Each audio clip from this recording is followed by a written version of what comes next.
Hi there, everyone. This is Tad Hargrave. Welcome back to another edition of the Radical Business Focus on Your Niche Marketing Coaching series.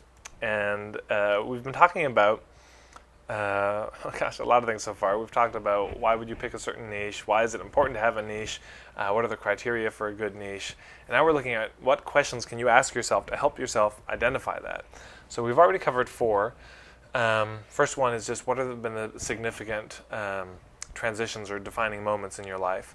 Second one is what are all the communities that you're a part of. Third, is there a particular time of life that it's going to be relevant for?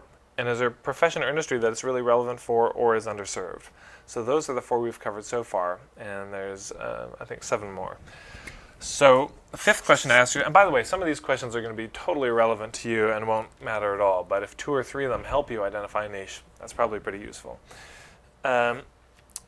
This one, is number 5 is hobby or lifestyle, which really goes back to the criteria that one of the criteria of a good niche is a shared lifestyle. So to ask yourself,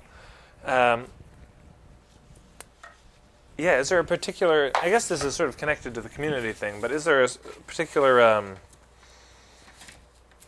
set of hobbies or lifestyles that people have that you might be in alignment with?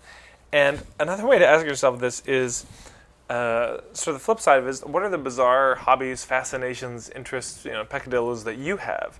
Because you'd be surprised how many people I talk to and I say, who's your perfect niche? And we go through this whole process, and what they say is, people just like me, which makes a lot of sense, that people just like you, you're already going to know how to reach them, you're already a part of that community. So to ask yourself, what are the hobbies, or what kind of lifestyle do you have? What different scenes are you a part of? It's connected to the community thing, maybe a little bit different. But is there any area that you have a socially unacceptable level of knowledge about, where you're just a geek and a nerd? Surprisingly, that can end up being a really, really good niche if there's enough people, and there's already sort of hubs where those folks hang out.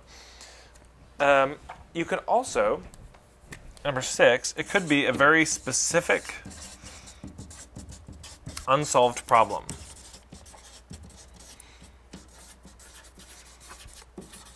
So when we talk about the niche, again, we're talking about the target and the problem. The target, sort of where do you find them, the problem, how to reach them emotionally. But sometimes the problem is so specific that the problem becomes the target. So for example, if you are like, how do I get a video on the web? And that's a thing you're wrestling with and you have no idea how to do it.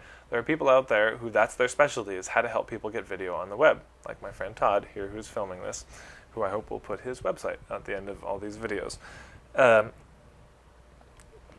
rude. So sometimes it may be a very particular problem that you specialize in. So to ask yourself, what are you really, really good at? There may be a lot of things that you do in your business or your kind of work, but maybe there's this one area where you just excel. You're really good. Well, that might be a good thing to focus on. And you say, you know what, a lot of people in my industry are good at a lot, but I have this one area, and maybe it's the most critical area for people, you're the master at it. And you can develop a huge name just by being really good at one particular thing. So to ask yourself, what are you really, really good at? What are your strengths? Number 8, or 7, I guess. Did I skip one? Anyways, is your passions.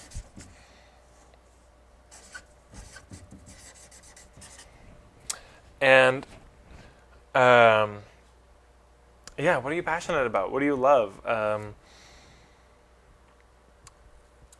This is going to be important. What you're passionate about is important, not just in terms of what your niche is, but how you run your business. I love doing workshops. That's one of my favorite things. And I'd rather do a bunch of workshops and make $50,000 than do one workshop and make $50,000 at that workshop, if I had to choose, because I just really enjoy doing them. So what are you passionate about in your life? What are you, I guess this is really connected to the hobbies and lifestyle things, but it may not be a hobby. It may just be something that you're interested in and passionate about. That can sometimes, other people who are passionate about the same things, there'll be some sort of a fit. The 8th one, to ask yourself, again, who's underserved? So this goes back to the criteria we used. Sometimes an underserved market can be a very, very powerful niche. So ask yourself, who's underserved in terms of what I do? Look at what you do. Look at all the people it could be useful for. And are there any who are just not getting any attention at all. When I used to do workshops for high schools all around Alberta for student councils and stuff, I noticed a lot of the schools in the country didn't get the calls about the big student council conferences, didn't know, they weren't kept in the loop. So when I would outreach to them and say, hey, I'm doing this workshop, they were so thrilled, and they could actually afford to pay more money than the city schools for some reason. So who's underserved? Who's not getting the attention? Number 9. This is a really interesting one that most people don't think about. Who are the clients that you already have, meaning your own clients? One of the best ways to think about who your niche is to look at who's already coming to me, who's already spending money, who do I like the most, what are the types of people who come.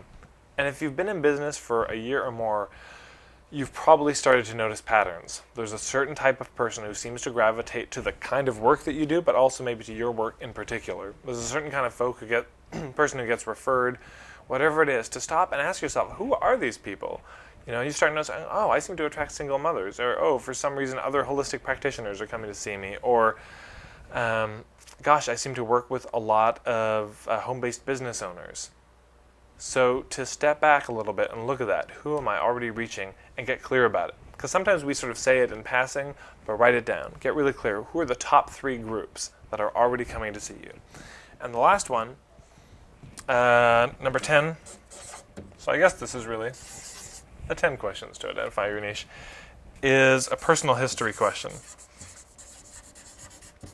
And this is connected to the defining moments. But sometimes if nothing else works, I will sit down with somebody and have them tell me their life story. Just from as early as they can remember. Just what are the highlights, the sort of the milestones in their life. And oftentimes things will come up from that. So if nothing else works, just tell your friend your life story. What have you gone through? And it may not be a moment, it might have been a larger process that you've been through, but maybe you can help other people go through that process. Maybe there's something about your life story and who you are that's going to be relevant. So those are 10 questions, and these are sort of 10 ways that when I'm working with clients, these are 10 angles I look at in terms of identifying a niche, and maybe only one of them will be relevant to you. But I invite you to really take the time. At the end of this video, again, there's going to be a website you can go to get a free copy of this niche workshop. There's no obligation, there's no sort of catch for it. But you can get a free copy of it, and it'll walk you through those questions again. But I invite you to have tea, get some fair trade, herbal, organic tea, and sit down with a friend, have them interview you, and go through this. And my guess is by the time you're done, you may have a clear sense of what your niche is going to be. So thanks for watching.